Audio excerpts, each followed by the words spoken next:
अस्सलाम वालेकुम फ्रेंड्स, मेरा नाम है मुबशर हसन।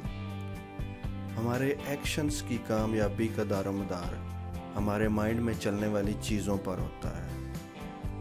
फॉर एग्ज़ाम्पल, आप किसी चीज़ से रुकना चाहते हैं या किसी काम को करना चाहते हैं। अगर आपके माइंड में उस काम के बारे में शकूक व शुबहात हैं, आप अपनी काबिलियत को पूरा नहीं समझते, अपने आप को उस काबिल नहीं समझते, अहलियत नहीं समझते कि आपके अंदर है, तो बहुत मुश्किल है कि आप जितना मर्ज़ी मोटिवेशन ले लें, आप उसमें नाकाम होंगे। इसी तरीके से अगर आप किसी काम से रुकना चाहते हैं और आप चाहते हैं कि ये काम आप ना करें, लेकिन माइंड में जो कुछ चल रहा होता है उसमें आप करते रहते हैं, माइंड को कंट्रोल करने की कोशिश नहीं करते, तो जब उस काम से आप अपने आप को रोकने की कोशिश करेंगे तो आप नहीं रोक पाएंगे, आप वो कर गुजरेंगे।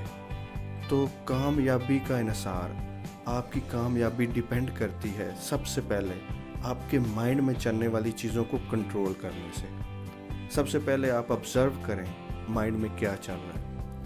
क्या वो चल रहा है जो आपको चाहिए है, या ऑटोमेटिकली चीज़ें चल रही हैं जो आपको नहीं चाहिए वो भी चल रहा है, जो आपको चाहिए वो भी चल रहा है। इसलिए आप अगर सक्सेस चाहते हैं तो सबसे पहले जिस चीज़ से आप रुकना चाहते हैं या जो चीज़ आप करना चाहते हैं उसको माइंड की पावर्स को यूटिलाइज़ करें, माइंड की पावर्स को इस्तेमाल में लाएं। सबसे पहले अपनी इमेजिनेशन में, माइंड में, पिक्चर्स में, वीडियोस में अपने आप को वो करता हुआ देखें, या उस काम जिससे आप रुकना चाहते हैं उससे रुकता हुआ देखें, और उसके बगैर उसको ना करते हुए अपने आप को पीसफुल देखें, या जो आप करना चाहते हैं उसको करते हुए, इंजॉय करते हुए अपने आप को माइंड में देखें। जब माइंड के अंदर चलने वाली चीज़ें आपके कंट्रोल में आ जाएंगी तो एक्शंस भी आपके कंट्रोल में आ जाएंगे। Actions depend on your mind. Thank you very much for watching this video.